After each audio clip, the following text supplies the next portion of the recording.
Okay, so we have launched the Mobilogue. Good afternoon, everyone. I'm Naushin Chipa, Transport Planner at Center of Excellence in Urban Transport, CRDF.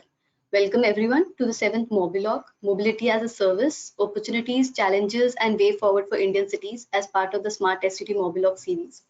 Today's Mobilogue is structured in 3 parts. The opening session, in which we will have the welcome address and context setting, followed by the poll questions. Then we'll move to the technical session, in which our panelists will present on topics related to mass. The last part of the Mobilogue would be the closing session, in which we will take questions from the participants, followed by the closing remarks and vote of thanks. All the participants can send in their questions in the chat box. Now I would request Dr. Shalini Sinha, Executive Director at Center of Excellence in Urban Transport, CRDF, to initiate the Mobilogue and deliver the welcome address. Over to you, Dr. Sinha.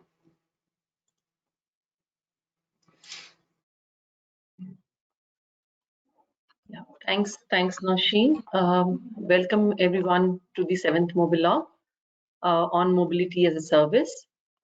This Mobilogue is being delivered as part of the Smart SUT Mobilogue series. This Mobilogue is a part of the National Capacity Building Program organized by Ministry of Housing and Urban Affairs, MAHUA, jointly supported by GIZ India as well as CRDF CEPT University. So today's Mobilogue is focused on mobility as a service, as I mentioned earlier, and would be covering the key concepts, need, challenges, opportunities, and the key enablers for developing a thriving mobility as a system ecosystem. We'll also be discussing a few international cases of successful mass implementation in cities and the key learnings and the takeaways for Indian cities. Today we will be having with us 4 esteemed speakers. We have Dr. Boyd Cohen, CEO iMob, Ms. Johanna Hoffman, Project Manager BVG, Mr. Shamant Kochangi, Technical Head and Urban Transport Specialist at Directorate of Urban Land Transport, Karnataka, and Mr. Shalendra Kaushik, Co-Founder, Cities Forum. And our speakers would be presenting on different areas of mass and the key learnings from them. Today's session would be moderated by Mr. Narendra Verma, who is the technical expert, Smart SUT GIZ. And now I would request Mr. Verma to start with the context setting. Narendra, over to you. Thank you, Shalini. Thank you very much. And let me welcome you all on behalf of MAHUA, GIZ, and CRDF CEPT to this webinar. So as you all know, our topic of discussion today will be mobility as a service. And this has been a topic which has been kind of it has been making buzz around, urban mobility enthusiasts since a while now. And we today have a very esteemed panel of speakers who will share their views on based on their experiences. But before that, let me share my screen, and probably I'll go through a few slides and just like to touch upon a few points about what mobility as services and in terms of Indian cities where we are and what we will all be going to discuss today. Okay, Naushin, can you let me know when my screen is visible?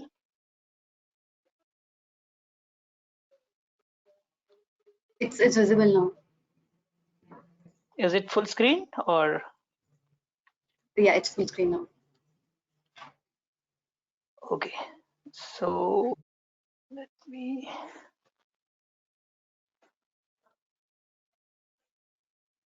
Okay, so the first question that comes to our mind when we hear mass is what exactly is mass? So if you can see on the right hand side, there is an image. I mean, it summarizes quite a lot about what mass is, where you see a car, there is a plane, there's a bicycle, and they are all connected to a single sentence, if you can see on the image, which says mass. So mass is nothing but a single application, or it can be a smartphone, or it can be a web-based platform where you integrate various forms of urban mobility services and you package these services, and you provide it via mobile application where users can go and access these services. They'll have options to kind of search through which modes they want to choose based on a lot of factors. For example, if they take a particular route from point A to point B, which mode is cheaper, the combination, some mode are cheaper. So it provides you a user experience that is very different from what you'll get in a traditional way of booking your tickets. Moving on, how did it start? So MAS basically it started from Finland, and the capital city of Helsinki was the kind of a first city to introduce mobility as a service. And what they did is that they came up with an application which is called Vim. And the unique thing about this particular model was that they launched this application as a subscription-based service. So you could call it as a Netflix of mobility services, where you'll have different packages. You can either have a 7-day, a weekly package, or a monthly package, or you can even have a daily package. And based on the services included in the package, you can go for these packages, and you don't have to pay afterwards. Or there's an option where you can kind of pay as a go. You can use that option as well. So that's what the basic idea of MAS was when Helsinki started it. And this is just few. These are few cities where already MAS pilots are being conducted, or they have already concluded the pilots and the services are running. And the reason why these cities are kind of moving or choosing MAS is because uh, they want to move towards a era where you don't have to kind of depend on a one single mode. You can choose and move towards kind of a sustainable solution where it's less vehicle centric, and you don't have to own a vehicle. At least that's the idea that people who advocate MAS talk about. And we'll see going forward in the webinar how our speakers, based on their experience, they talk about the application of mobility as a service. Next slide. So mostly, if you saw the last slide, these pilots are concentrated in developed countries, mostly European countries. Recently, they did one pilot in Sydney as well, and a few of US cities as well. But when you talk about developing countries, you'll get very few examples where a full-scale MAS pilot has been done or been implemented. In terms of Indian cities, I've just here listed down a few cities where you can see there is a good potential of doing a pilot, just because they have the number of modes, different number of modes that are available there. And in few cities, they have taken few steps towards this goal of achieving a MAS solution. For example, Kolkata, they launched an application called Path Disha app. It kind of had, I mean, if you put it this way, it was more of a journey planner, because it didn't have the payment integration. So you could browse through the app, and from point A to point B, it would tell you which mode takes which, how much time. But the booking service, that's actually a very important aspect of any MAS application, which is not available on this particular app. Similarly, Kochi also recently launched Kochi Open Mobility Network, and they launched a Yatri app through which you can actually book a cab services, a private. So they kind of aggregated the private cab service providers. So these are few initiatives where Indian cities have started to kind of look towards more digital innovations in terms of providing consumers with the travel options. Now, when we talk about mobility as a service, data is called as an engine of mass, because it involves a lot of data sharing between different stakeholders. And in Indian cities, there are few issues which are prevalent more or less. It's not something that that is new. It's known to everybody. In cities, we have probably lack of availability of data, because most of the data sets are lying with different departments. They are lying in silos. There is probably lack of coordination, if I could put it that way. And whatever data is available, also probably once you start analyzing the data set, you'll find that discrepancies are there in these data sets. So you'll have to do a lot of cleaning before you start using these data sets. And when we talk about standardization of data sets, for example, whether it's a public transport agency or micromobility service operators, so data that is available, the formats are not standardized, unlike what you will see in developed countries, where probably they have come to some sort of agreement where they say that probably you would want to collect a public transport data in, for example, a GTFS format, or if it's a bike sharing data, GBFS format. So things like that, that are still in few cities we have started doing it, but on a larger scale it's still absent. And also there is a reluctance in terms of sharing data when it comes to private operators, because probably they think that it's something that will hamper their businesses as well.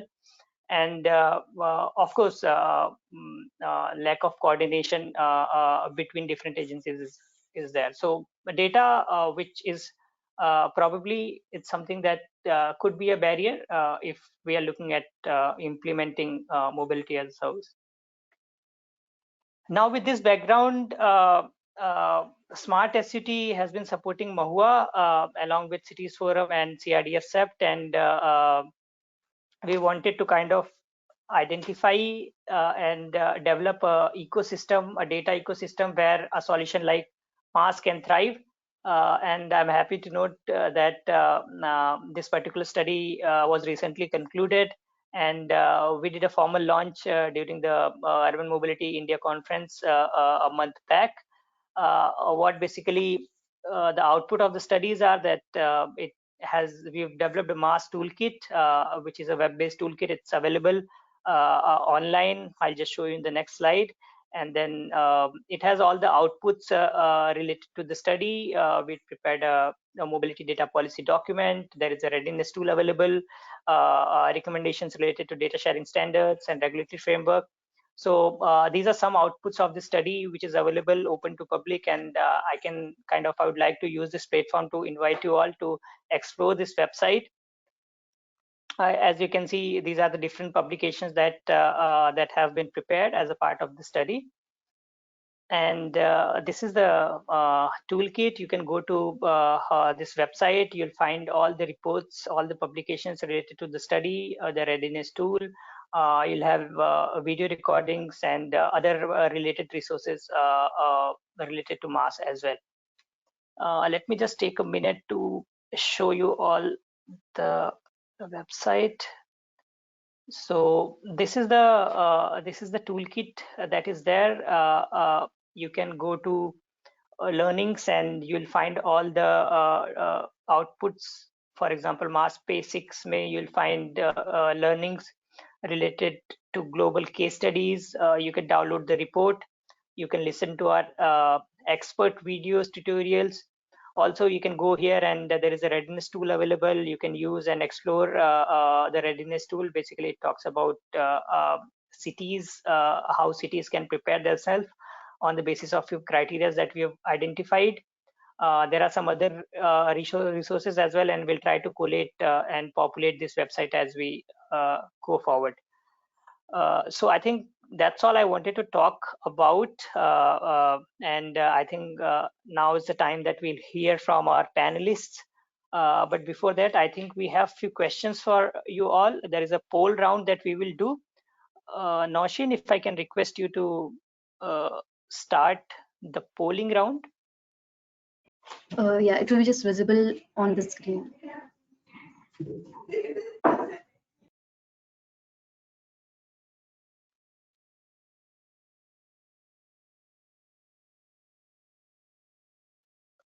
It's visible, right, Narendra? I'm just checking. Let me just see. Probably not at my side. Yes, it Do is you You can see? visible, stop your Noshin. screen share. It's visible Noshin, now. it's visible. Yeah. Okay. No, Noshin, Narendra, you'll have to can you stop. just Yeah, you'll have to stop sharing your screen. Then you'll be able to see it. let me do that? In the meanwhile, can you please narrate the question? Yeah. So the first poll question is: do you use any app-based services for your commute? Uh, you can select your responses.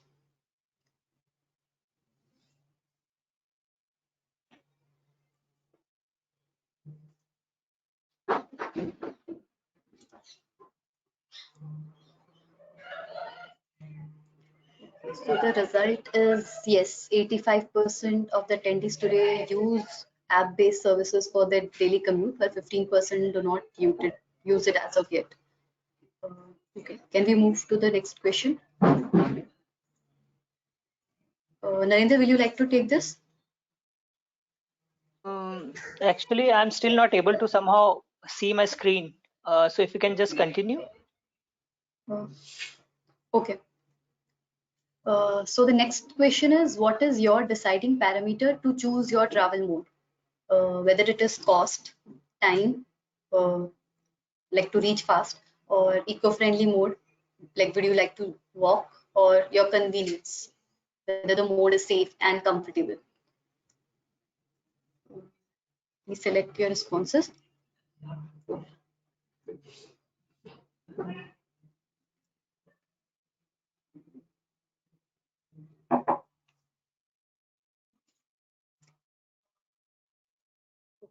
So the results are 14% of them decide their mode based on the cost, while 31% decide it based on the time.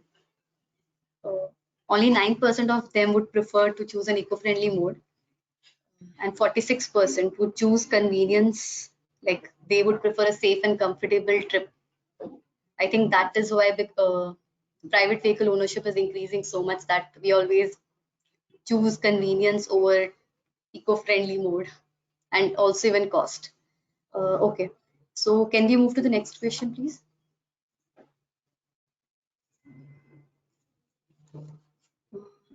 So how has your dependency on private vehicles changed with the coming up of app-based cab bike services? So there is this option of no change, or it has increased, or it has decreased. So increase means our dependency on private vehicles has increased even after coming of the app-based services, or it might have, or it has decreased. So let's see what our attendants have experienced.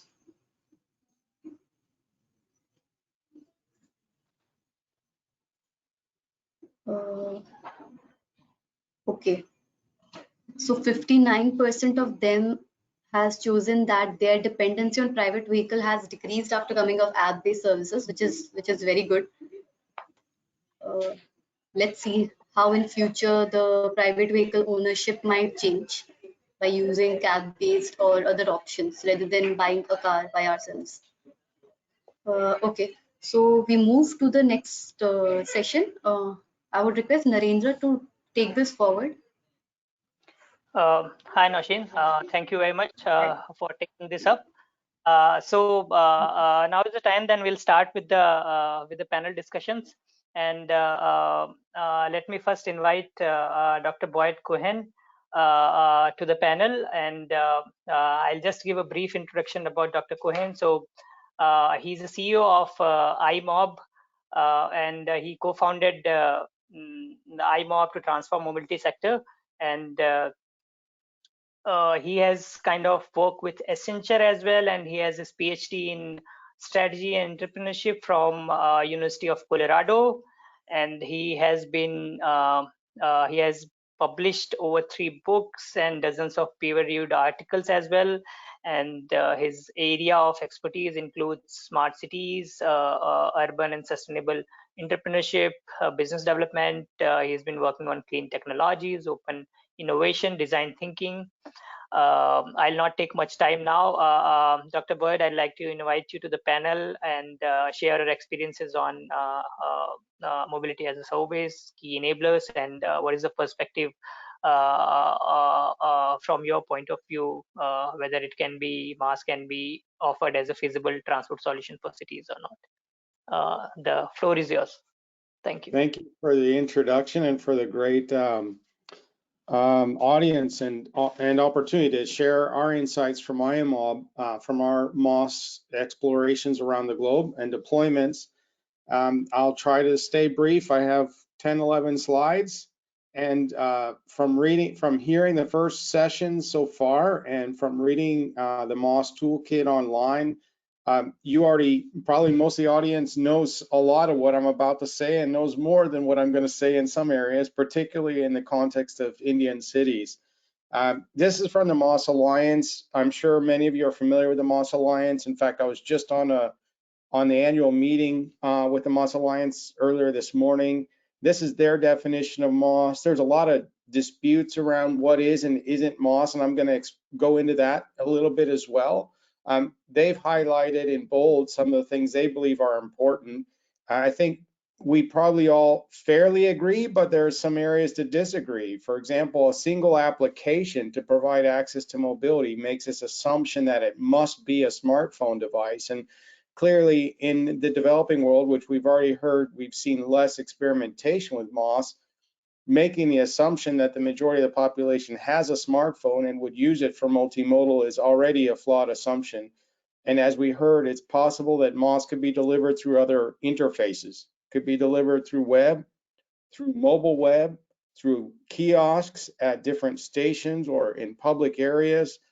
So it doesn't have to be a single mobile app. I think a mobile app is what we think of MaaS, but it can be much more than that. It's about creating a value proposition that in the end creates a great user experience and helps, as we heard already, accelerate the modal shift to more sustainable shared mobility services when possible. Can open up new business models. I think, you know, there's one thing I might challenge from the MaaS tool. Dr. Boyd? Yes. Yeah. Can you please go to the presenters mode? I was in the mode and I thought I was sharing, so let me. No, your screen was visible, but not full screen. Okay. Let me try that again. How about now? Yeah, yes. Perfect. Thanks for letting me know that. Yeah. So one area I might challenge from the toolkit, for example, is an assumption that MaaS must be led by, at least I implied this from the way it was written, that it's assumed that MaaS is operated by a single operator who's usually a transit agency or a transit operator. And what we're discovering at IAMOB is there's a rich diversity of business models and approaches to deploying and managing a multimodal experience. And it's not necessarily one size fits all. And I'm going to go into a lot of these things. This actually, this is live, hot off the press from an hour ago from the ERTICO, which is the European Union's ITS initiative, for which MaaS Alliance is a component of. This report isn't even public yet. It's going to be live in the next month, but this came out in the webinar, and I thought it was really interesting in the context of today's session, which includes diving deeper into what are the enabling conditions. Your MaaS toolkit goes very deep into that and is quite useful, I think, particularly reflecting on the Indian context around readiness levels of cities. But this is from a global study that ERTICO just finished of 150 cities around the world. And in this area, they studied many things around trends and where mobility is going. And one of them was around MaaS. And one of the questions they asked 150 cities and transit agencies in those cities was, what is the readiness level you have, considering what MaaS Alliance thinks are the critical enabling conditions? So an integrated ticketing system, the number you see is the number out of 150 cities that claim they are already ready for MOS because they have these conditions met. Integrated ticketing system, accessibility of all citizens to wide range of modes of transport. We just heard that reference that, there are certain cities in India that have better diversity of modes of mobility than others, and those of course become more interesting for MOS. The possibility of sharing real-time information from different stakeholders, technology that can enable MOS rollout. I'm going to go into some of these in more depth in different ways in the slides that come along, and personal data security. And so again, these are the numbers of cities globally that claim they have that level of readiness. Keep in mind, and this is for debate, but a city doesn't necessarily have to have every readiness level met to begin their journey towards MOS. So you start with what you have and you expand. These are obviously, I've been to India a few times in the last few years, but I'm not an expert on Indian mobility. You are, but from my perspective, there is an interesting set of dynamics in India. You have pretty strong, robust use of public transit and commuter rail in many parts of India. You do have a growing diversity of transit services. You have a growing amount of shared mobility fleets and some effort in electrification of those fleets. You have growing use of ICT technologies and smartphones. And of course, in some cases, you're leapfrogging some of the more developed countries. I mean, the One Nation, One Card initiative is really ambitious. And we don't see much of that anywhere in the markets that we're operating in currently in Europe and North America, something that would allow, that becomes an enabling capability for deploying multimodal MOS that actually allows a user to cross borders from one urban area to suburban to another urban area with the same kind of payment system. And I'll go into some more details around that as well regarding where I think MOS is going to go. All of this ties into some work that I was doing in the last couple of years, just trying to think about what we're witnessing globally around the transformation of transportation systems and what are the technological capabilities that we're seeing that are displacing or transforming how we move around. And it's funny, when you think about it, what was the first thing we probably digitized in transportation that was really disruptive is maps. I haven't bought a physical map when I've arrived to a city in, I don't know, at least 5 years, maybe 10. I know they still exist. You can still find them, but not many people use them anymore. Many people have a hard time in figuring out how they work. To open up a map and try to understand where you are in the street and find the address compared to using geolocation services, which led to the next layer of digital transformation in mobility. And that was location-based services and devices like smartphones that allow a user to be geolocated and then services to connect to them based on their current location. That, of course, led to the boom in the ride-hailing industry, whether it's Ola or Uber or Careem or Lyft or many of these others that have benefited by, first, the digitization of maps, secondly, the growing presence of location-based service and smartphones, allowing them to connect customers and create a more transformative experience from a ride-hailing perspective compared to the historical legacy taxi systems. Digital payment, of course, is critically important to these systems. We heard about how in early experiments in MOS in India, it's been more around journey planning, which many people would not actually define as MOS because it's assumed that for MOS to work and get good adoption, people can actually discover, route, book, unlock, and pay for a range of mobility services inside some kind of seamless interface. And you, again, with your One Nation, One Card solution, you're already well on your way to enabling some of this. Case vehicles, connected autonomous shared electric vehicles, again, from that first slide I showed from what's, transportation services emerging in India. There's a growing amount of these kinds of services available in India, and there'll be many more in the future. And of course, a range of these shared micromobility fleets. And what MOS can do, or a mobility on demand platform can do, is actually become a unifying solution or platform to all of these tendencies in the ecosystem of transportation that enables for a layer of interconnected mobility experience, connecting all these digital solutions. Let me talk about some false dichotomies that we see in MOS. And I've referenced some of these. MOS as an app or MOS as an ecosystem and a platform. For me, it's not either, it's both and more. So yeah, MOS usually has an app component, but it's way more than an app. It's about unifying the ecosystem. It's about a platform solution that also factors in capabilities beyond what you would normally procure from a MOS operator, like account-based ticketing and other back-end systems.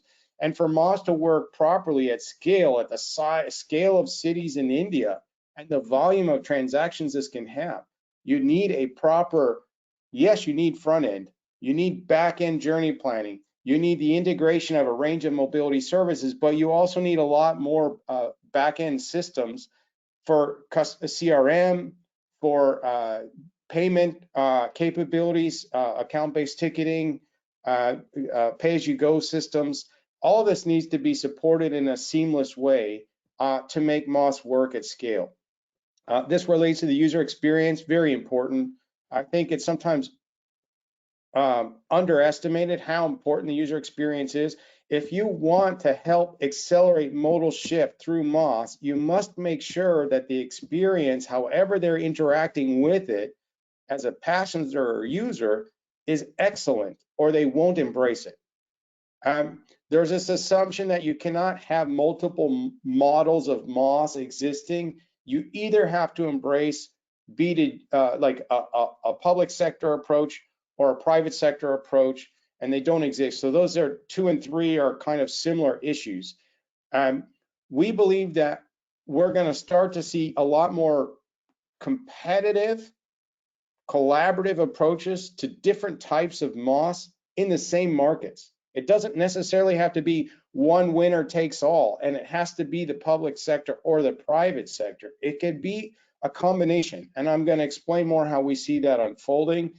And that does lead to my last point. There's this assumption in a lot of circles in MOS that MOS is urban. I disagree. I think MOS is about transforming how we move between and inside cities. And it's a false assumption that everyone that needs or would access MOS lives and works and spends their entire life in one city. We move. We move between suburban areas, rural areas, and urban areas, and we move between urban areas. And true MOS, in my opinion, must support roaming between cities with commuter and intercity rail and urban solutions combined. It's another way of thinking about openness in MOS. So there's a lot of discussion around openness, but there's not a real unified definition. What do we mean by open? In the MOS Alliance, I'm on a committee that's looking at how we create some kind of base level standards for open transit ticketing. Your MOS toolkit refers to the fact that in a lot of markets around the world, transit agencies have been reluctant to open their ticketing to third-party aggregators, whether they're in the public domain or private domain, regardless. They want to own that capability of selling transit. We believe that this is going to have to open up, that transit agencies are going to have to open their APIs, which your toolkit talks about, and they're going to have to support third-party sale of transit ticketing. I believe there's going to be a mechanism with a digital governance layer that a transit agency could open ticketing, but put conditions on them and enforce static and dynamic rules of the game for any MOS operator who wants to sell transit ticketing. So that would be their way to allow an open marketplace to exist, but still have an influence over how it operates. And that relates to an open agnostic mobility marketplace. I don't believe that the future of MOS is that a MOS operator finds their 2 favorite micromobility services and creates a special deal with them and just integrates them. If you have 15 micromobility services in Mumbai, why can't all of them be part of an open MOS platform? And I believe that by law in the future or policy, we're going to require that private services open their APIs and can be part of a system, including local startups, local businesses, so that it's not just the best, biggest companies that get to be part of this. And open MOS means allowing other third-party private operators to operate MOS, and not just for the traditional reasons you're thinking about. I am always engaged in some really interesting conversations with airlines, last mile delivery companies, employee benefits companies who want to offer corporate mobility services to their employees, which could achieve the same goal we all want, which is modal shift and getting more people to use public and shared mobility instead of their car. One last one I'll talk about now is interoperability, and I heard a little reference to that earlier. We believe in the near future, we're going to be seeing requirements from national governments that MOS systems must be interoperable so that we don't exacerbate the same fragmentation problem we have today with all these apps for all these different services. Then you have a different app for every city you go to, that each city has their own MOS platform. We think there's going to be interoperability, and in the case of IMOB, we built our platform to be interoperable so that any MOS deployment connected to our platform allows any user of any interface connected to our platform to roam around and access mobility services anywhere where vehicles are connected. This is the sort of anatomy of an interoperable MOS platform, which is basically, at least in our view and how we've built our platform, you have a marketplace, which is these API-driven integrations of public, private, and shared mobility services. You have a journey planner that supports multimodal mobility, including door-to-door, and including things like enabling a private car to be factored into a multimodal journey. We're deploying this with our client in the US, Brightline Trains, who has, I think, 40% of their rail bookings come from people who drive their car first to the train station. So we're enabling a user from their home to decide, should I take a ride-hailing service, take a scooter, or take my own private car to the train station? If I'm going to be going for 8 hours and returning the same day, how much will it cost me and how long will it take me compared to my other options? And they can use their private car if they want to park at the station. So you're still supporting multimodal, you're still supporting more sustainable journeys, but you're not biasing the solution against people who might use a car for part of their journey. And then in our case, we have our whole platform is based on microservices. I won't go into details about that, but we have different ways of delivering this content, the journey planner and the vehicles deeply integrated for booking and payment. So the API goes to interfaces we've already talked about, like websites or kiosks or other things that are not mobile devices. And then we have these SDKs, which include the user experience, the user design, and those can go into an app for a MOS app. I'm about to wrap up, by the way, just so you know. These are examples from deployments underway with IMOB, so London Northeastern Rail. I mentioned this a few times now. I believe intercity rail is a critical part of a true interoperable MOS ecosystem. A lot of people take commuter rail and intercity rail on a regular, even daily basis. And if we want to get more people to do that and stop taking their car as much, or even sometimes modal shift away from short haul flights to rail, we need to make that seamless door-to-door experience come alive for people. Remember what I said before about the importance of the user experience. The closer you can get MOS to be as good or better than the experience of knowing my car's outside in the street and I can take it right to my destination, if I can get a similar or even better experience combining rail and first and last mile in urban areas, then we can get more people to shift to more sustainable modes of mobility. Brightline Trains I've spoken about, they're doing some amazing things. They're adding in DRT as a free shuttle service within 5 miles of the train stations for upscale passengers who want to pay extra. They can do that with a Tesla taxi that's branded their brand. They even supporting micromobility services, and all these can be booked and paid for in their app powered by our technology. That's in the US, also in the US. Contra Costa on the West Coast is deploying a MOS experience, leveraging some of our key technology. Here are some of their stated goals for their own MOS deployment. Skåne Trafiken is a regional transit agency in Sweden. They're deploying our platform inside their own app. One of the things IMO believes that if you have an app and you have a lot of users already, you might want to consider, instead of throwing it out and starting over with a white label app, supercharging your app with multimodal. So instead of just having an app for public transit, you turn your app into a multimodal app. You can still use your one card potentially with an ABT system, account-based ticketing system, but allow that sort of multimodal experience inside your own app, because I'll come back to that. It's not as easy as we all think to just build a nice MOS app and people will start downloading and using it, especially when they have another app they're used to using. And the bus up is actually, excuse me? Sorry to interrupt. If you can just wrap it up your presentation in a minute actually, or two. this is the last slide. Our lessons from early deployments. User experience really important. Collaboration really and critical with the ecosystem. Your next speaker is going to talk probably, because I've heard them speak about it's really interesting.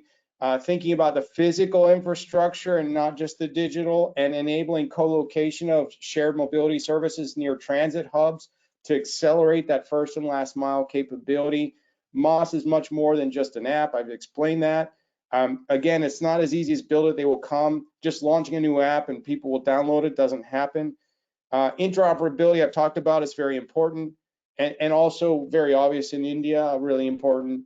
Don't forget about the rural suburban challenges, and find ways to engage those citizens in the MOS journey and help them access services that will connect them to major transit hubs. Thank you. Thank you, Dr. Boyd.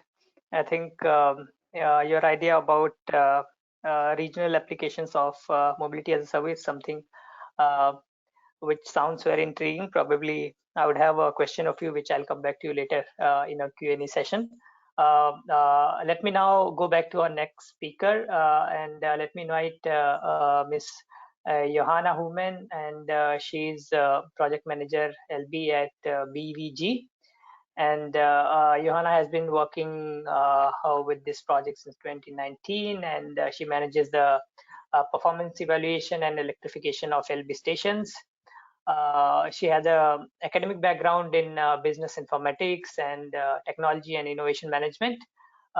So Johanna, the floor is yours. I think you are going to talk about experiences from Berlin. What has been kind of your experience with launching LB in Berlin? Thank you. Perfect, thank you. Before I start, please excuse the noise in the background. We have some sort of a construction site outdoors. So please tell me if you can't hear me well. No, perfectly audible.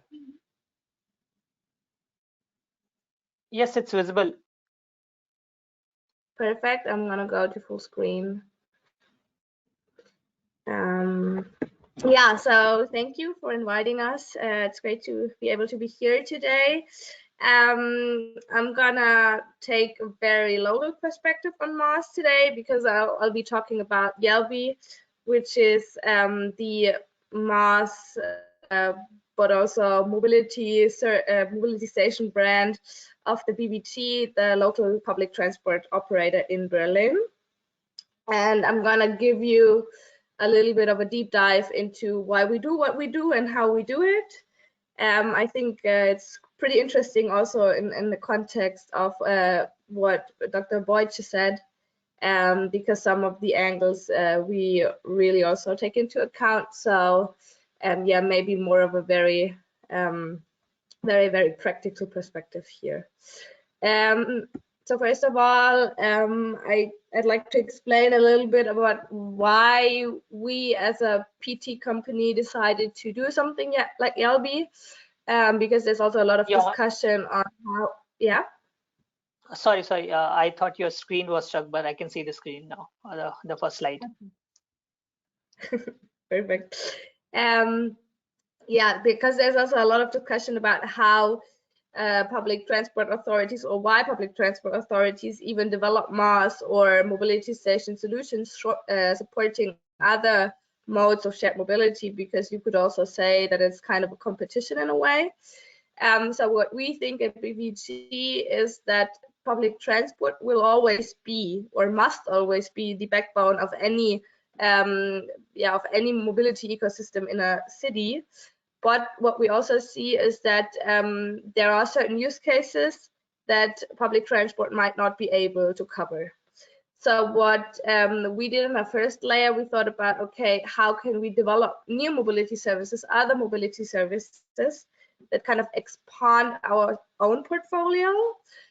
So for example, we developed a ride shuttle service, which is called the Bergkönig, but we also had some pilots on autonomously driving shuttles here in Berlin. And obviously there's some other routes that you could go down. But what we also think is that we can do it all ourselves. So we need to integrate, we need to cooperate with other, also private modes of shared mobility to be able to really kind of fulfill every mobility need of every person that lives in Berlin. And that's where Yelby comes in. So to cut it short, what do we want to do? What do we want to achieve? We all know that we need some sort of mobility change. We need a more sustainable mobility ecosystem. And for us, that means that we want to enable Berliners, people in Berlin, to live without their own car. And we want to reach that goal by giving them always the right mode for every use case they might come across in their daily life, so that they say, okay, look, with the Yelby, I got it all. I don't need my own car anymore. And how do we do it? So first of all, I hope it works. So first of all, we have the Yelby app, which is basically the very classic MaaS solution. We've just heard that there's a lot of discussion on how you could really understand MaaS. I do agree with that, actually, because we also see it in a more broader sense. That's why we also account for the Yelby stations, so the mobility stations, as part of the Yelby product. We do also offer mobility budget under the Yelby name, which is, for example, targeted towards more the B2B sector. So companies could give out a certain sum of, for example, I don't know, 50 euros per month to their employees to then use in the Yelby app. And lastly, we also bundle our partners contractually. So we have a huge partner alliance. I'm going to dive into that later, which also really helps us to keep all the stakeholders you need to develop such an ecosystem together. So, but first of all, maybe a quick look inside our Yelby app. We realized that together with a MaaS platform service provider, Trafi, and it's basically a single sign-on solution for all mobility offers. So it's a deep integration MaaS solution, which means that you only have to register, you only have to put your driving license, your ID, your mobile phone number once, and then are able to book all the modes that are integrated into the app. We think of that as the right way because in our understanding it is quite crucial to make the access as easy as possible. And we think for all those different mobility needs, mobility modes out there, it's kind of really hard to do that if you don't integrate them in some way or the other.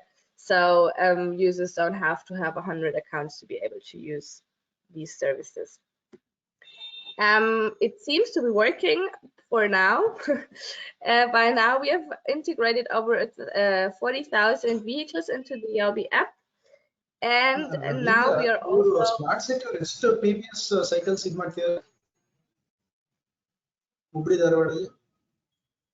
Sorry, what did you say? Johanna, please continue. I think one of the speakers, his microphone is not on. Let me fix that. Sorry, Okay. By now we've integrated every sharing mode in Berlin. So we have rental bikes, we have free floating and stationary car sharing, ride pooling, e-kick scooters, e-scooters. We also have e-bikes by now, obviously, and also taxis and buses. So all the not only buses but all the PT options. But that's not it. Dr. Boyd just mentioned it. For us, also the physical infrastructure is really important. So what we've been doing ever since Yalby went live, we've been building mobility stations in Berlin. And mobility stations for us, they come in different shapes and sizes. But what you see here is somehow the typical scheme. So a normal Yalby station always has space for car sharing for all the two-wheelers, and also some additional services like, for example, smart benches where you could charge your phone. And we built, and also a car sharing charging infrastructure for electric fleets.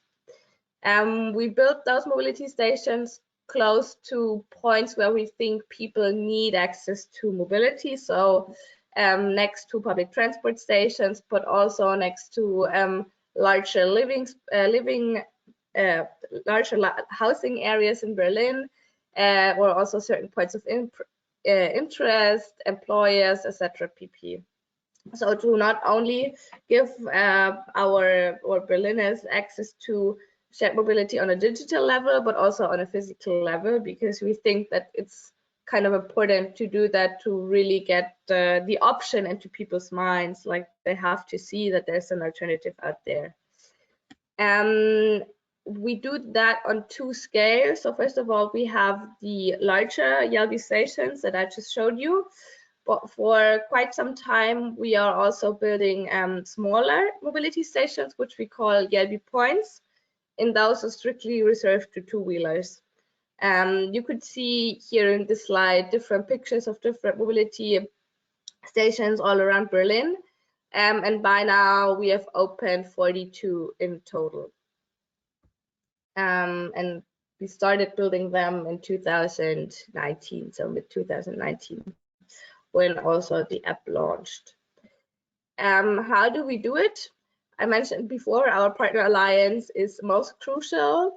For on the one side, obviously, for the MSP, so the mobility service providers that integrate their services into our app, but also, and that is very specific about Berlin, we cooperate with a huge amount of private and public facility partners. So different districts in Berlin, but also parking companies, co-working spaces, employees I just mentioned before, who give us space where we build the Yalby stations on. Initially, we wanted to do it only on public space, but then we realized that it's kind of really hard to get public space in such a big city where there's also a lot of stakeholders that are interested in public spaces. So we were actually way faster by also cooperating with private partners. And what we also see that they bring the demand. So if you go into new districts, for example, and that is where I'm going to now, you also have to think about why people would use your services. And what we see, where we see a big opportunity for Yalby, is that we go into districts which we call in Germany low car districts. So districts where you won't have enough parking space for everyone living there to have his or her own car. So we, whilst these districts develop, we go there in a very early stage, develop Yalby stations, Yalby points, and then kind of grow into the new districts that are expanding in Berlin. One of the first pilot we did that was realized with a big public housing company in Berlin, which is called Gewobag, and they are opening up this new car-free district, which is called the Waterkant. And from the beginning on, we've kind of worked together with them, analyzed the district, analyzed the points of interest, and then started to build a Yalby network there. By now, 50,000 residents live in Gewerbeck housing spots there, and until 2025, 10,000 more will come. And we've realized, I think, 8, 9 Yelby stations points there for now, and more will follow as the district expands. We also cooperated with Gewerbeck on a mobility budget level in a way that they gave out 50 euro starting credits for their tenants in order to kind of kick off the use of Yelby, and also show their tenants that there's a value add of living here, and there's a value add if you don't use your car anymore because you have a valid alternative. And that's also, and I'm going to finish up with that, kind of where our vision is going to. So we as Yelby really want to become the one-stop shop for mobility, thinking mobility as a service also in a very integrated way, that it's not only the app, it's not only the stations, it's not only, I don't know, some digital routing application in also like at some place, but really kind of think all of the different components and also different BBG services, of course, together, and then grow into cities also on a planning perspective, I would say. And that's where we want to go. We're not there yet, but I think we made some important milestones on the way. Thank you. I hope it gave you a little bit of a feeling on how we do or we cover MOS in Berlin and what our approach is. Perfect. Thanks. Thank you, Johanna. Car-free districts and mobility stations sounds like a very good idea. And I know that you've been on tight schedule, and you might have to leave by the end of the webinar. So thank you for participating and presenting. Let me now move to our next speaker. And since we've heard about experiences from global cities, probably it's time that we hear something from Indian cities as well. So we have Mr. Shamant here. Mr. Shamant is technical head, and he's an urban transport specialist in Directorate of Urban Land Transport DULT with Bangalore. Mr. Shamant, can you switch on your video and your audio? Noshin, you are there? Yes. Mr. So you are on Shamant mute. is there? Yeah, he has joined. So you are on mute. Mr. Shamant, if you can unmute There is your... Sir, you will get the option to unmute on the right top corner. Noshin, can we do it from our side? Oh no. Okay, let's just give me a minute. Yeah. Just take a minute. Otherwise, let me know, and probably I can move to next speaker.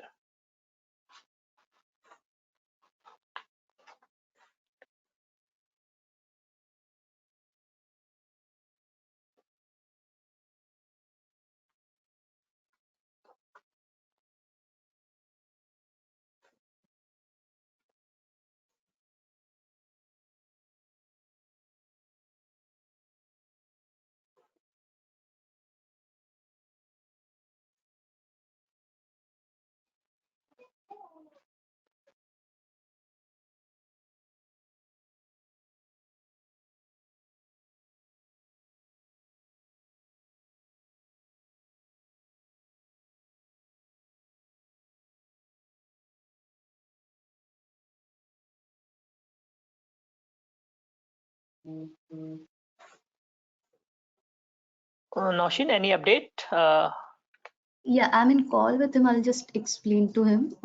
He was facing some technical issues. Yeah. Should I wait then? Just a Or minute. Yeah. We can wait for a minute.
Noshin, maybe I can go to the next speaker. Just a second, Narendra. Noshin, while the technical issue is being sorted out, I think we can go to Shalindra and then we can come back to Mr. Shaman's presentation. Okay, ma'am.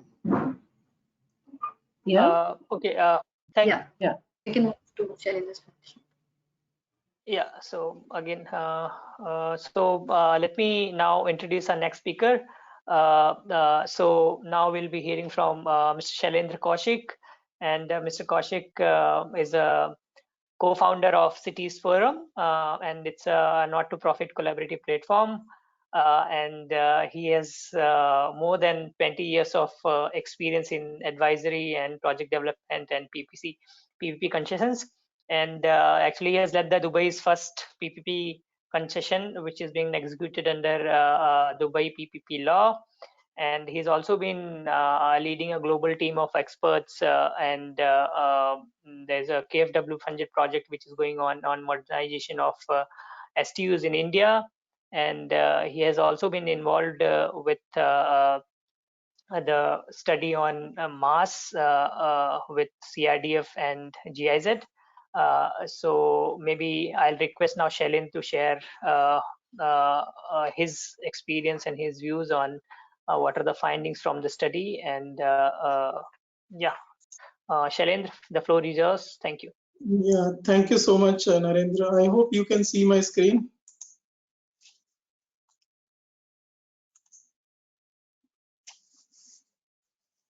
Is my screen visible, Narendra? It's there, Shailendra. I can't see your video though. You can't see my video? Now you can continue. It's fine now. Okay, fine. Thank you so much. Hi everyone, my name is Shailendra Kaushik. I am co-founder of Cities Forum. So we are a strategic advisory firm and we are working with many cities and government organizations in implementing smart cities and smart mobility solution.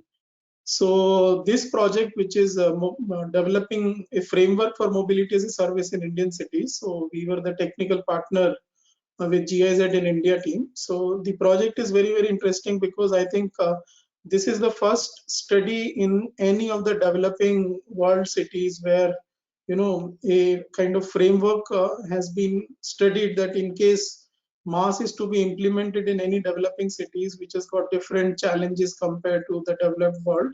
So the challenges are different, the issues are different. So we try to understand these developing cities ecosystem, that how MaaS can be customized or a business proposition of MaaS can be customized in such cities, and what are the preparedness these cities will need to, you know, take forward in terms of implementing the MaaS. So these were the three broader objective of this particular study, which I'll be talking about in this webinar. So first is we've been given a task to develop a framework for effective implementation of MaaS. So when I say effective, so that means this solution should be implementable in cities in India and further in developing world. The second, we need to recommend an appropriate policy, regulatory, and data specification framework associated with MAS implementation, because as the fellow panelist also said, that MAS is a system where there are different factors come into play, and we need to see properly to it that all these important ingredient of MAS is to be taken care of by city authority. So we have looked into this. Then third is since MAS is to be taken care by a kind of jointly collaborative approach with public and private sector.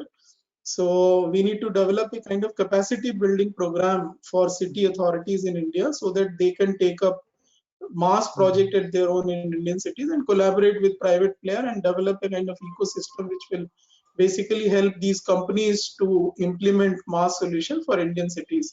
So with these three objectives, we have studied this particular project, and the key target audience, the study findings should be enable city authority and other stakeholder to understand the modalities associated with mobility as a service, because this is a solution which basically integrate all form of mode, whether it is web based or mobile based as Boyd says, or any window based kind of solution. So it has got different technicality compared to a conventional taxi or a public transport system.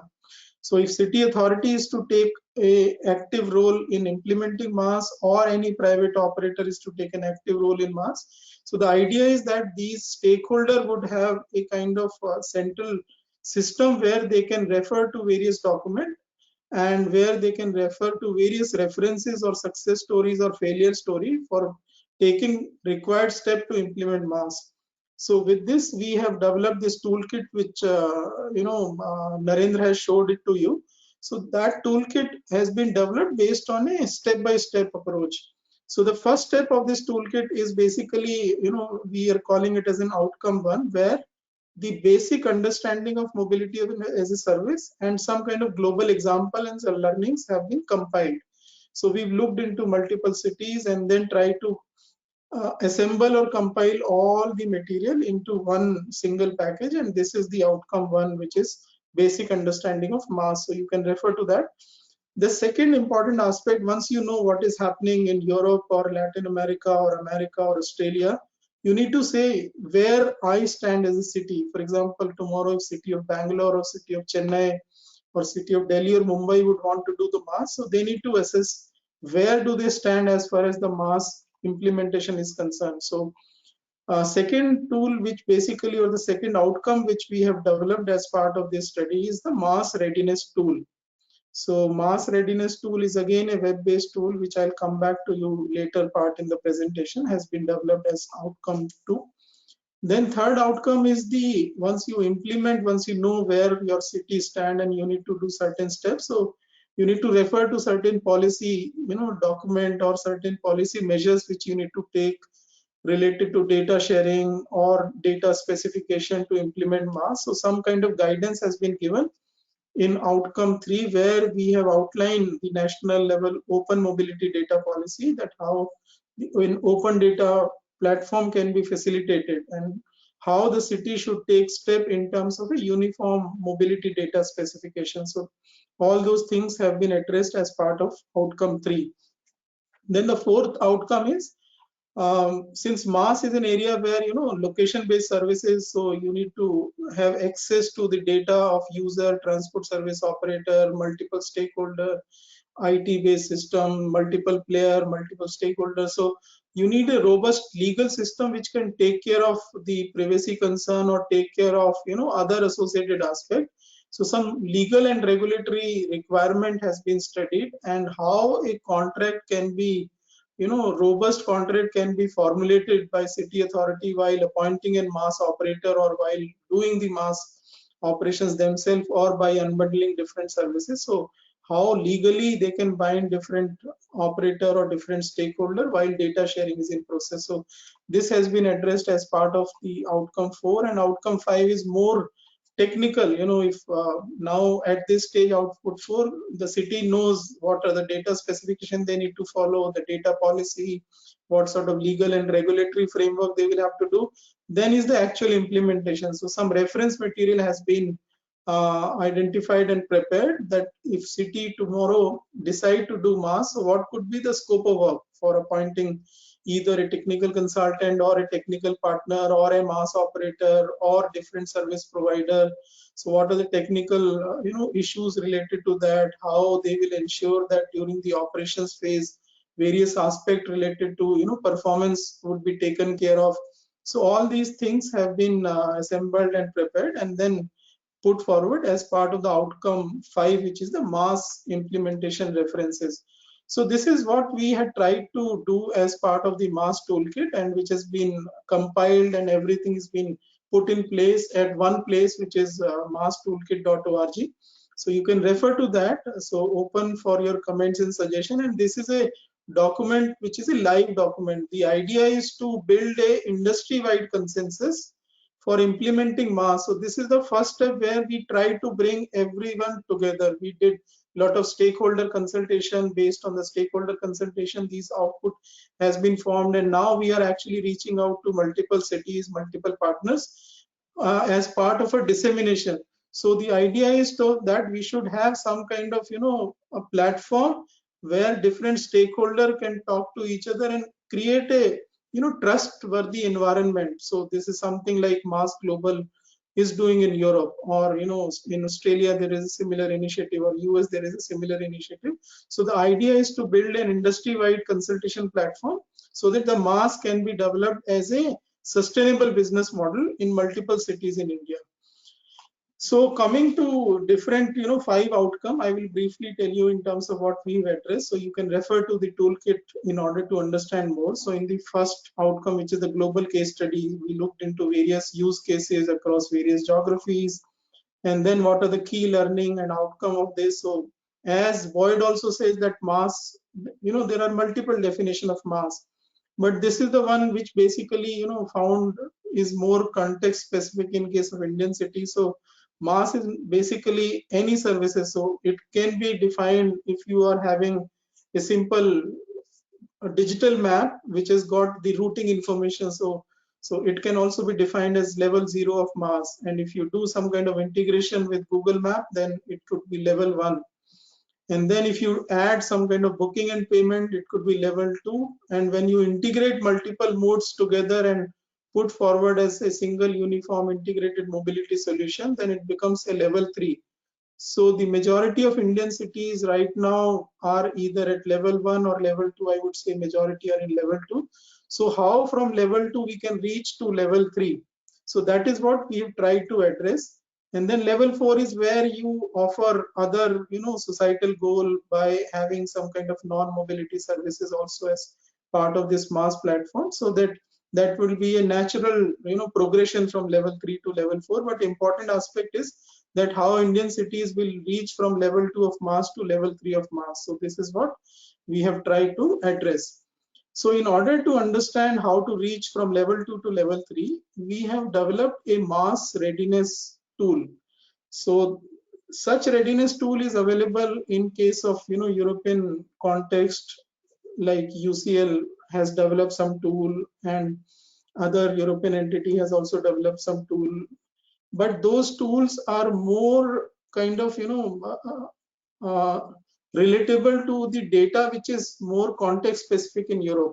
In case of cities in India, we have got some different kind of data set which is available, and then the frequency of that data and the quality of that data, and then a lot of other associated issues. So we have gone through an exercise which basically lasted for almost 3 to 4 months in order to understand what kind of data exists with multiple transit operators, with various public transport agencies, and then how using that data we can assess what is the readiness. So this readiness tool has been developed in the context of Indian cities, or more so in developing cities, based on the context which is there.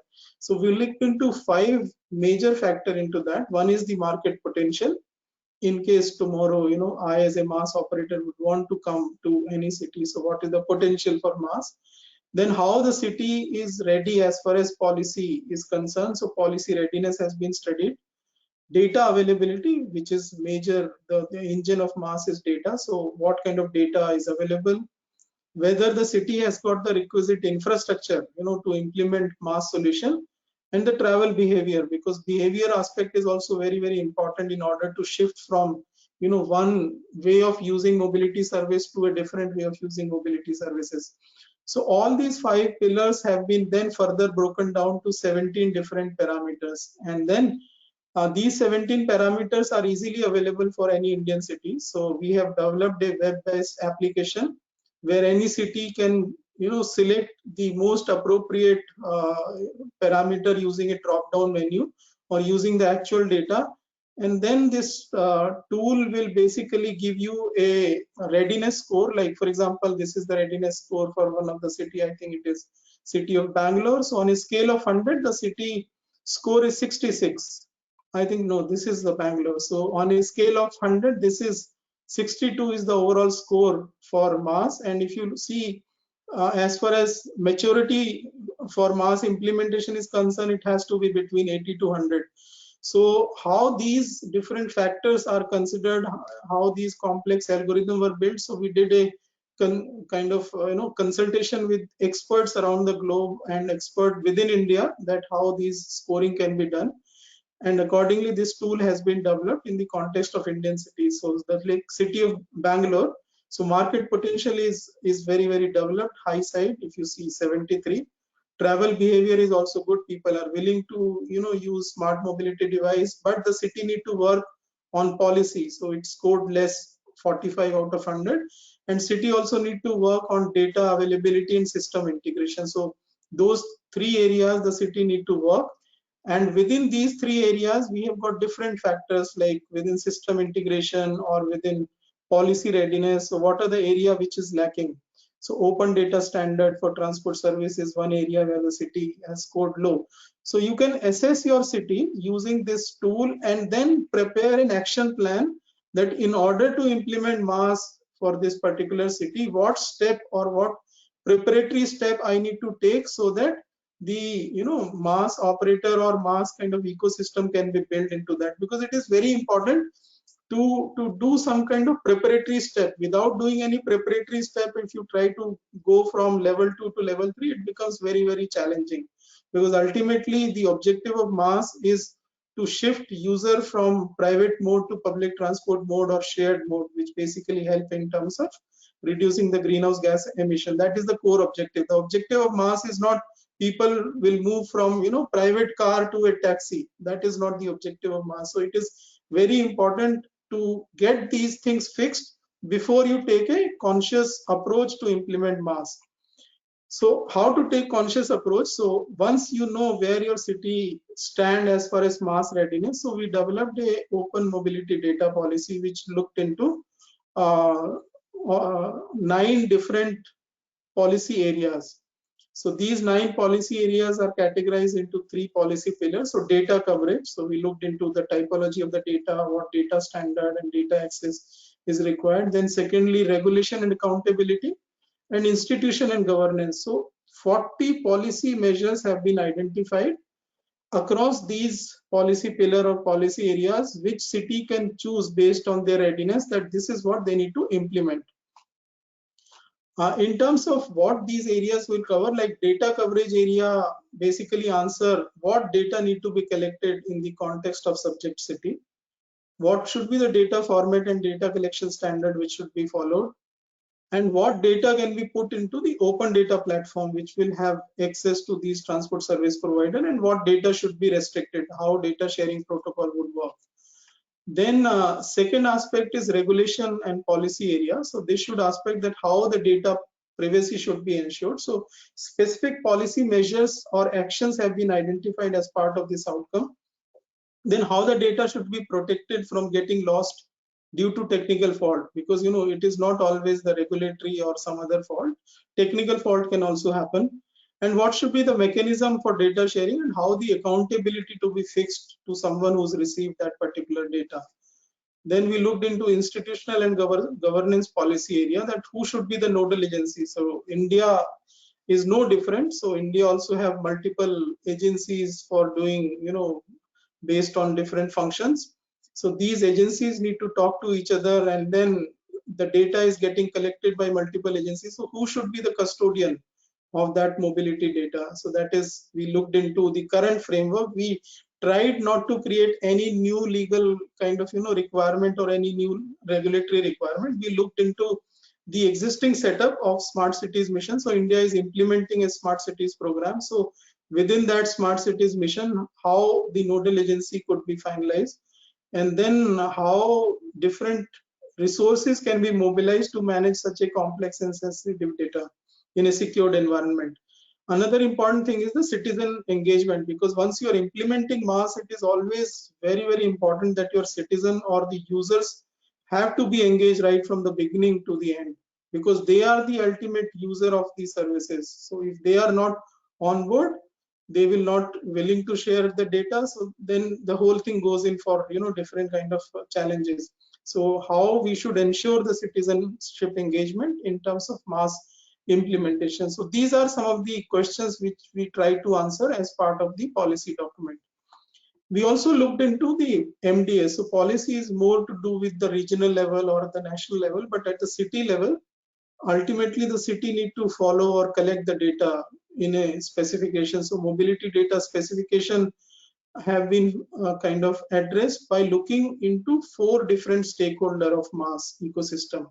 So the first is the people. I as a user have to use MaaS, and I will have to share my data to access mobility service. So we looked into the requirement from the people perspective. The second is the mobility operator. So these are transport service operator who will share their data to improve their operation, to build their brand, to get more rider onto their system. So what are their requirement or key challenges? So we looked into that. And then what also happens in case of MaaS ecosystem, there is a growing trend of having a third party aggregator. So these are the company who collect the data from different TSPs or transport service provider and made that data anonymous and then share it with the MaaS operator or the transit agencies or the public authority. So how third party aggregator would look into that in terms of the data insight. So we looked into that aspect. And then finally the public authority, because ultimately the data which you generate as part of MaaS implementation is not only used for MaaS, it has got multiple use. You can actually do lot of policy, lot of improvement measures using that particular data, because how people are traveling. So how such data can be used for a greater societal goal or doing different mobility policy interventions. So that aspect also has been looked into, and then we propose that how or what kind of MDA should be looked into that. I will not go much deep detail into that, but that you can refer to the toolkit and then learn about that. And then for MDS, we also proposed a 4-step framework. So first step is set the mobility data standard. We don't need to rediscover. There are pretty much industry standard are available, so the city can use those industry standard, or the transport operator can start using those industry standard and collect. And then this data need to be shared, and then it has to be stored. So some kind of what we are proposing, that these storage of the data should be independent. Either you should use some kind of national lab or universities or some third party specialized companies to store the data and then analyze and apply the data, so that a data informed mobility policy decision or mobility policy can be made. So this is what we did in terms of MDS and policy document. Yes. If you can wrap up for your presentation, say in next 2-3 minutes, because we are near to so that Mr. Chamak yeah, sure. Then the fourth aspect we looked into the legal and regulatory framework, because the MaaS service, it include a lot of data collection from the demand side and supply side. And then there are third-party hosting services are also involved, and third-party payment service are involved. So what is the current legal setup in India, and how through a contract these legal requirement can be addressed? So that issue has been addressed as part of fourth outcome. Then we suggested a implementation approach. So MaaS, as you know, it need to build the trust between various operators. So what we are saying that the first stage, The modes which are operated by government authorities should be integrated into some sort of mass, and then it should be followed by the taxis and then micro mobility mode, parking and IPT. And then once you have these kind of mass available, then these private operator like Uber and Ola and other ride hailing companies will come on board, because by that time you will always have some kind of framework. So an initiative has to be taken by government authority by integrating different modes, because majority of modes are being run and operated by government agencies. Then I will skip that slide, it is too technical. Then we also suggested a typical scope for mass implementation, that in case any city would want to implement mass, so a 4-stage approach can be followed, where first stage is planning and design, what exactly you need. Second is the mass platform development. The third is the deployment, and fourth is the maintenance and technical support. So a step-by-step approach for mass implementation has been proposed as part of this toolkit. Then I will also skip this slide because of shortage of time. So we looked into typical scope for mass implementation. If a city want to implement mass, so what are the areas they need to cover as part of the mass implementation framework? This is important. So we did stakeholder consultation by involving private transport service provider, public transport service provider, and transport expert, and then ask a question: how city readiness in case of Indian cities, how cities are ready for mass implementation. So the broader consensus is that it is low level of readiness, which basically has been highlighted by our the toolkit also.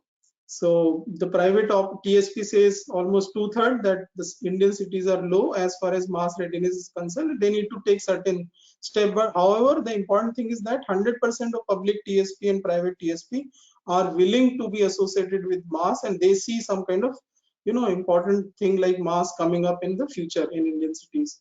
The key challenges, I will not have to say, because it is same whether it is Indian cities or European cities. So data, trust, legal framework, governance. So these are some of the things which will come up, which has come up as part of the key challenges.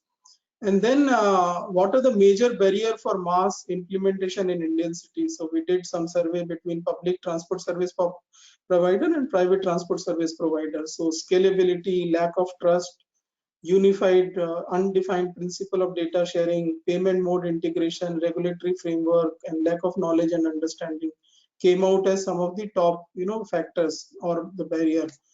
Is mass a good mass pilot a good starting point? So 100% of the city authority says yes. So I think an effort need to be made in terms of taking up some pilot project in mass. Next step is basically we are meeting with key stakeholder, with cities and other stakeholders in terms of building the consensus, so that some of the cities in India can take mass pilot and learn from the pilot and then roll out the full mass in terms of this innovative solution. It is important to do properly the homework before anything some different challenges comes in. So mass pilot is something very, very important. If cities are planning to implement mass, they should take that pilot. So with this, I would finish my presentation. So Norendra, over to you.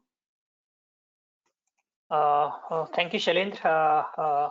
And now I'll move over to Mr. Shamant, who is technical head and urban transport specialist with DELT. Mr. Shamant, I hope the issue is sorted now. I am still not able. Yeah, I think you're good to go. Thank you, sir. The floor is yours.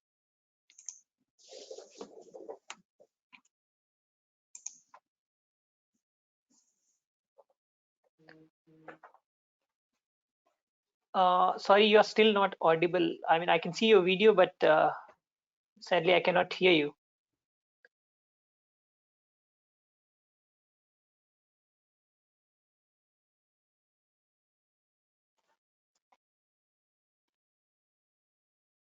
So your screen is visible, but you're not audible yet.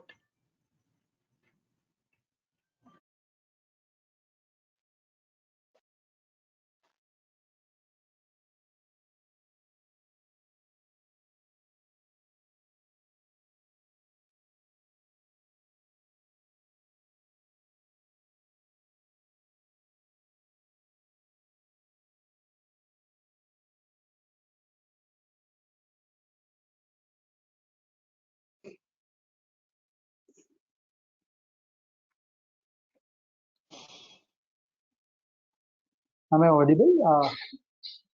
Yes. Now I can hear you. You're audible, sir. Okay. Uh, okay. So much for having me in this forum, and I'm the technical head at DULT.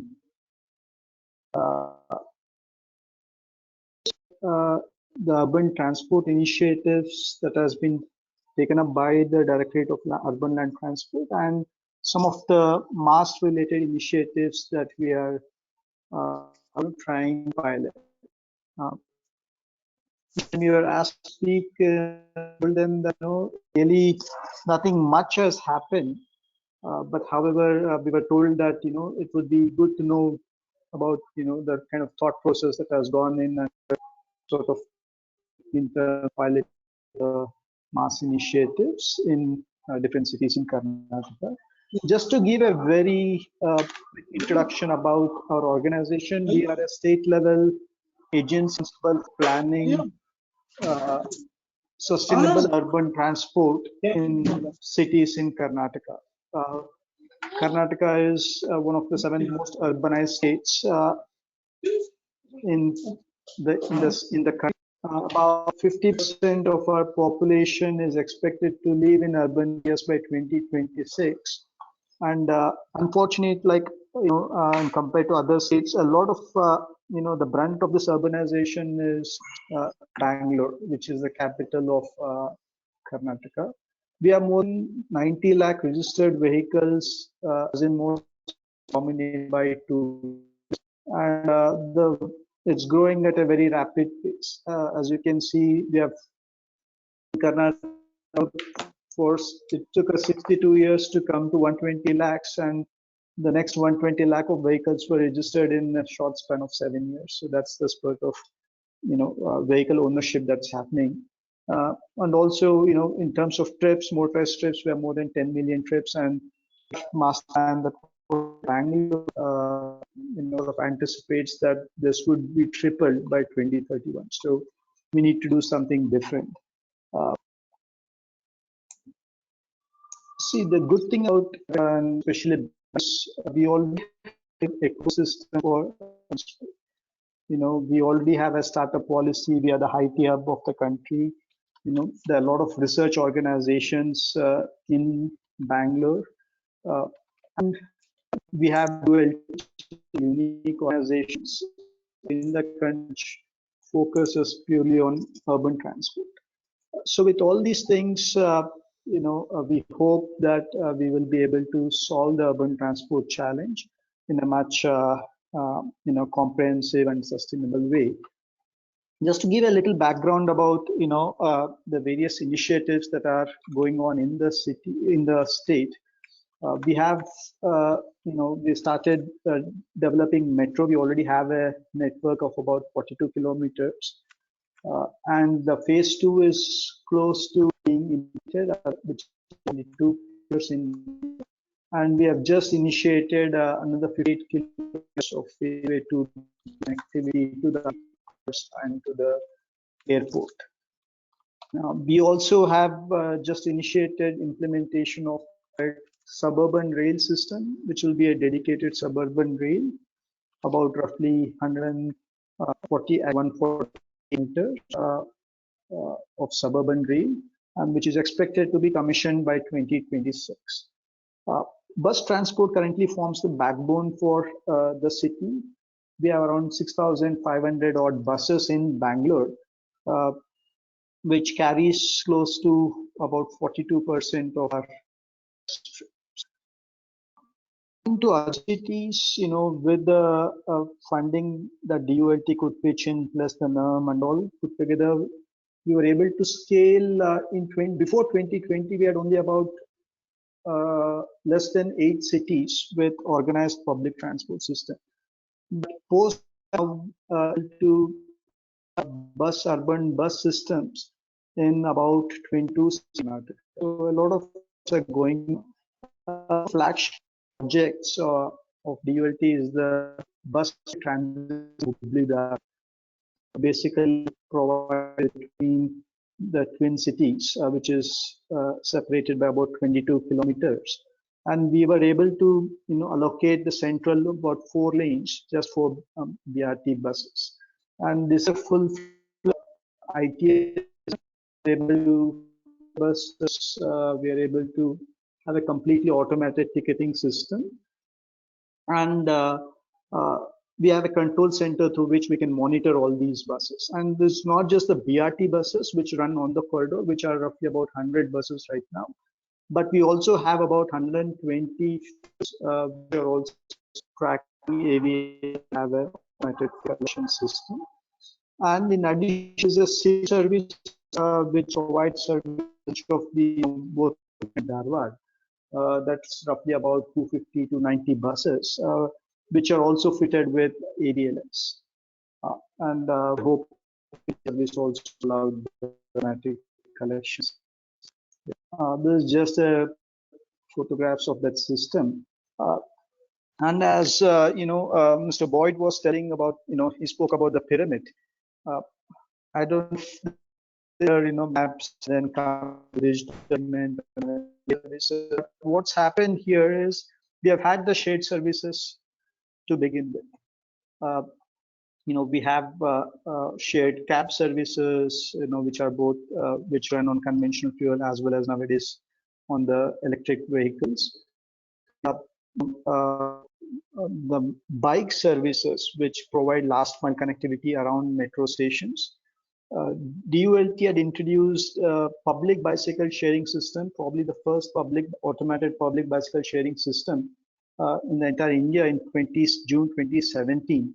Then subsequently were the fourth generation of dockless public bicycle sharing system in Bangalore, about 2000. In addition, about 4 of what we call as shared micromobility services. So which are a very smaller type of a two-wheeler, which doesn't come in the category of motorized vehicles. Through the Smart City program, where several other cities in Karnataka are also introducing public bicycle sharing system, and Hubli Dharwad, where we have the BRTS, is one such city, where we are going to get about 150 public bicycle and about 32 docking stations. So that's the kind of ecosystem we have. Very important initiative embarked in Bangalore is that we got a parking policy approved by the government last year in 2020, and now the planning very organized parking system in the entire city. So covering about 800 square kilometers in the city. We are planning, we're in the process of developing parking plans. See how the parking should be organized. And one of the aspects that we're looking at, currently we're technical assistance to the government, is a central parking portal. So here, though we may have multiple operators in the city to operate parking in various areas, we want portal should actually integrate all these parking services, not just public parking, but also private. A lot of private developments may want to share their parking spaces for public use. So they should be able to sort of log into this portal and be able to share parking services. So it's kind of a parking as a service, if you want to say. And another initiative that has also happened is we have recently come up with a draft TOD policy. Bangalore wants to aggressively move towards TOD. A lot of things are happening under the assistance of ADB, and Sept University also has been, sort of helping us with the capacity building in this regard. So in this, what we're looking at is basically to see how these transit nodes can become areas where, areas where it can be dependent, more cycle and connectivity, where everybody can have easy access to public transport. So many such kind of, say, great initiatives are going on. which I would probably classify as something kind as an individual mobility as a service, but there is certainly go to all these services integrated to a single platform, as many speakers have told earlier. So, but what are the challenges to do so? What we have faced, SG was one of the pilot cities, and when they started collecting for data, when they started collecting data in Bangalore, we were trying to facilitate that. We found that it's very, very hard to get data from the, the transport operators or from, stakeholders who are responsible for transport, so how do we actually, encourage or entice agencies to share data, show them the benefits of sharing data? It is a very for us to, move towards MRs. Now we need to also framework on how private partnership can be arrived at so that these MaaS systems can be rolled out, because a lot of regulations, some of the operations are also by the government. Our entire public transport system is run by the government, by the government. So there has to be sort of a control agreement where public-private partnerships can work and a trust can be built between each parties. There are other aspects like fare integration. We have different kinds of fare mechanisms between our own public transport systems, metro, BMTC, and how when there is a sort of a integrated ticketing, how the fare distribution, such kind of also need to be ironed about MaaS. And obviously to share the data, what we have found is there's a lot of sort of an inhibition for these operators to share so that exchange. The challenges we are seeing as we think about MaaS in cities in Karnataka. In terms of strategy, how we want to forward, certainly we should start talking about MaaS. A lot of these cities have to have a a comprehensive mobility plan. Most of these mobility plans, they're focused on infrastructure. How much road wide needs to be done, where all terminals needs to come, but there's very little or almost nil focus on how something more of a less of infrastructure, but more of a a soft infrastructure can help or in creating congestion. So such issues are never dealt with in these. So it never becomes a sort of a mainstream thinking. But I think that's now we need to change the way we develop our comprehensive mobility plans. So that's one we are thinking about. Institutions, at least we have developed a sort of a body like DULT UMTA, which is focused only on Bangalore. It's called BMLTA, Bangalore Metropolitan Land Transport Authority.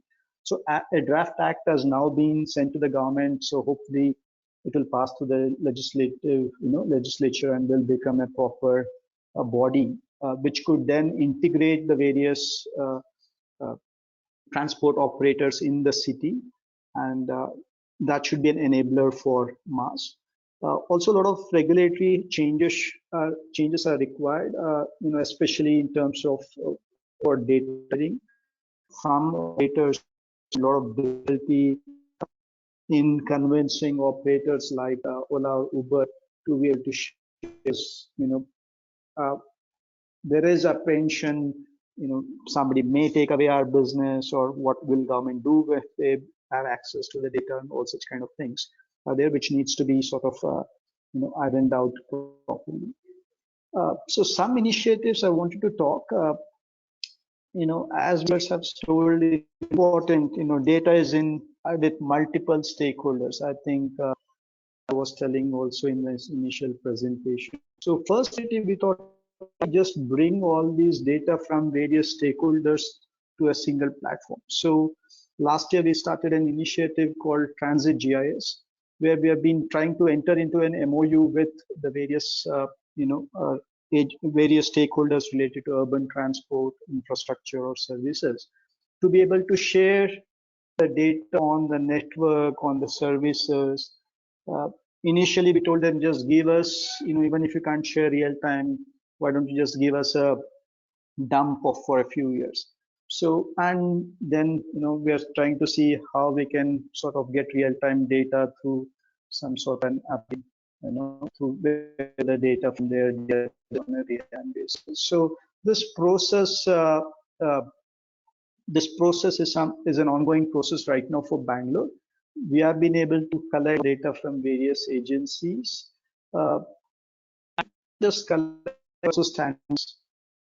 When it's different departments, they come with different standards, different what would I say, a different geographic sort of references. But bringing them all together, it sort of helps us to have a similar sort of a quality and specification. So that's one of the initiatives.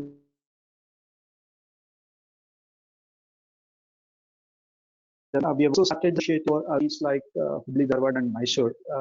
So hopefully we'll have 4 more cities in the coming years. Another initiative we are doing with JICA is developing a Bangalore Traffic Information System, Center. So, where we are trying to have a sort of a codes or a database where real-time data from stakeholders like Metro, from BMTC, as well as we are implementing roadside sensors where we get 24/7 real-time traffic data into the system, and utilize other data systems that is being developed through TransitJS and all these things. So we will be able to do a much better analysis of the mobility scenario in Bangalore, and then be able to disseminate information to the stakeholders. So this is one such kind of a data initiative. But as we realized, there has to be a lot of partnerships, a lot of understanding between public and private stakeholders, especially for mobility as a service to happen.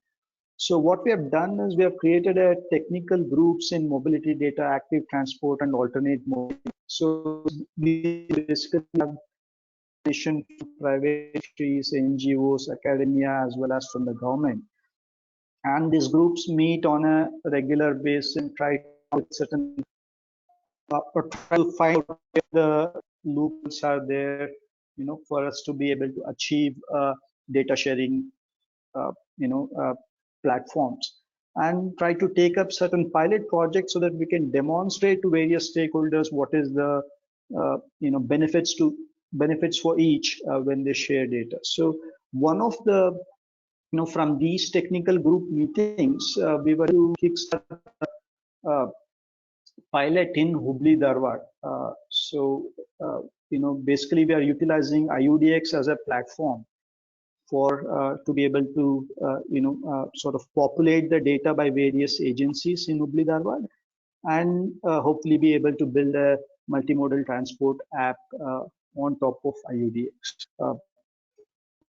Right now, we had returned to the MOHUA to be, to sort of help us roll out IUDX in Hubli, Dharwad, which was approved, and now the IUDX team is in working with the stakeholders in Hubli, Dharwad, this database there. And we have also had several, private parties who have come forward and sort of pitching to us regarding development of a multimodal transport app. So here in the initial stages, we're just trying to have a sort of a mass services between city services, feeders, bus services, and the BRTS, along with the PBS that is being implemented by the smart, and we will be able to get other app and other services. Another initiative in Bangalore, or a pilot initiative we are starting, is a mass service is more focused towards elderly and people with disabilities. So a proposal we have now sort of done in partnership with Indian Institute of Science and a technology startup in Bangalore. And we have written a proposal to the Department of Science and Technology. So this is a program, Indo-Spanish program, Spanish partner, sort of helping us out, or partnering with to do. So we are awaiting from to get started on this project. So these are some initiatives. It's in a very early stage. We hope we'll have more learnings as we go forward. Challenge to a lot of references has been developed. So I think those will all be a very helpful resources for us as we move along with a few cities in Karnataka. Thank you so much for your time. Thank you, Mr. Samant. Thank you very much for giving the brief overview on initiatives that have been taken up by DALT. Very excited to see the pilot that you talked about with IASC and IUDX. We have few minutes. I think we have just 4 or 5 minutes. Maybe I'll start with a quick question to you. How far in the future do we see a pilot initiative can come on ground actually? Because you're already working on it. So maybe a year, 2 years, or we are hoping at least in a year's time we should have at least a basic platform, especially in because there we have the IUDX, so we have some sort of an infrastructure to ride on. So we have we are work out. It's not been easy to actually even to get smart city to get the data populated and things like that. So we are constantly, with smart city, the Harvard BRTS company, trying to convince them, trying to sort of get them on board in sharing with the data. So that part is going on, and as well as we are trying to work out what exactly this platform should be, what it should be doing, in terms of the functionalities and things like that. And also sort of discussing with the developers to see, how they would with, especially in development of the platform. Hopefully, I'm hoping at least in a year's time we should have some sort of a decent, a platform for us to start this pilot. Thank you, Mr. Samant. Looking forward to it. That, right? The Bangalore one. Sorry, the Bangalore one we are still awaiting approval from DSC. So, not sure what would be the time frames for that. Yeah. Great. Thank you, sir, and thank you for giving us time and attending this this workshop. 2 minutes we still have. Maybe I can quickly ask a question to probably Dr. Boyd, and this is again coming from the presentation that Mr. Samant was giving, and he mentioned about economic viability of a solution like MAS.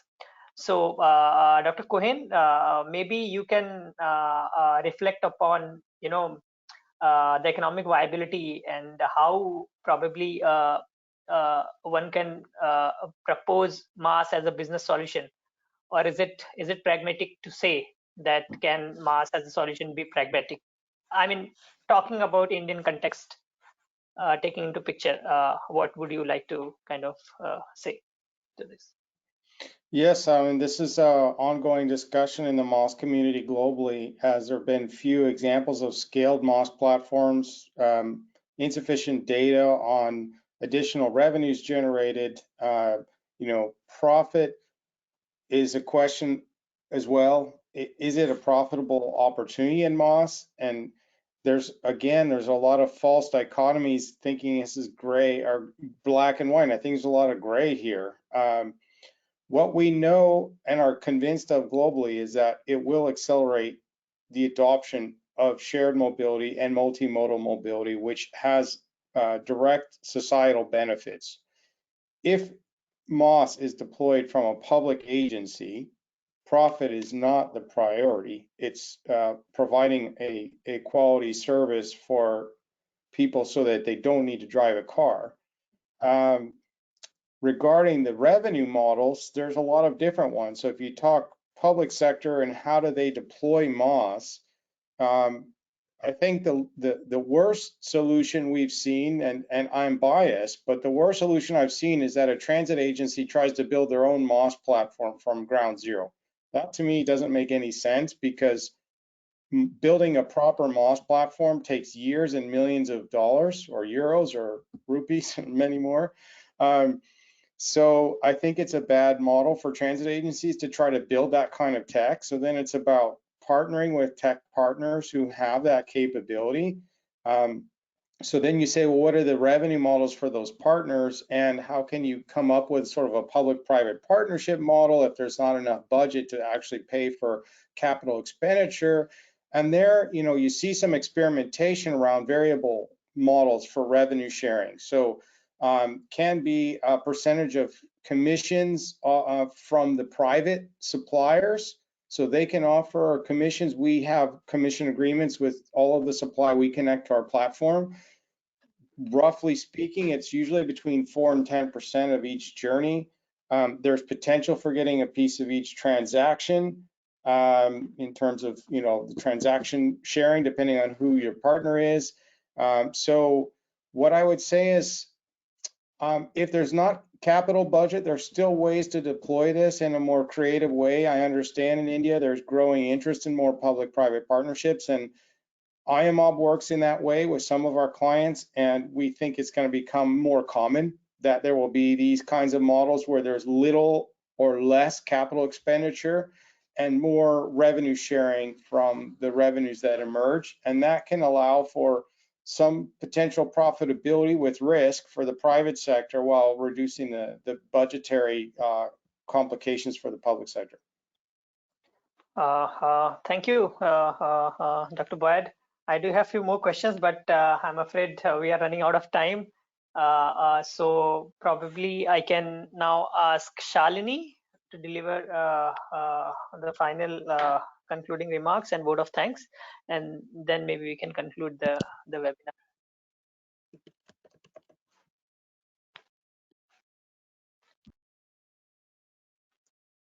Yeah, am I audible? Yeah, Shalini, you are audible. Yeah. Thanks, Narendra. I think a very, very interesting and interesting session that we had today, covering very many important aspects on mobility as a service, and also the different initiatives which are being undertaken. As this event draws to an end, on behalf of Center of Excellence in Urban Transport, CEPT University and GIZ, I would firstly like to thank all our panelists who have taken out the time to share their informative presentations. Dr. Boyd, thanks for your presentation, where you have talked about MaaS as an ecosystem to enable seamless mobility across different modes, and also focusing on the user experience, which is absolutely important. Ms. Johanna, she had to leave early, but I think a very interesting initiative at the local public transport agency initiative of VLB, in which they focused on integrating public transport with other modes in the city, including, I think, bikes, taxis, ride-pooling shuttles, and micromobility. Understanding that they will not be able to cater to all the mobility needs, and therefore basically having an integrated network to meet the mobility needs of the city. And also interesting intervention of the physical infrastructure, where they are looking at bundling different mobility options at one place.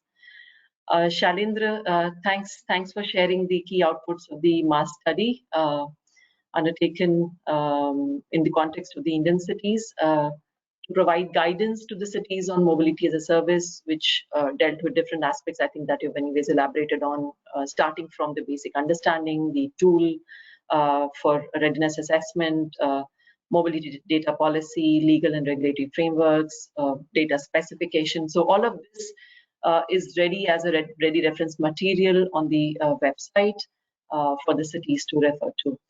Mr. Shamant, Thanks for sharing the proactive measures that has been taken up by Karnataka and Bangalore in particular. Bangalore has always been in the forefront of all such mobility initiatives. The recent initiatives that you talked about in terms of the parking regulations or the TOD policy formulations, all of these are complementary policy interventions which are very, very important in sustainable mobility. Also the BMLTA formulation or the DIDA initiative that you talked about, or the multimodal transportation app in Hubli Dharwad, that the pilot initiative that you're talking about.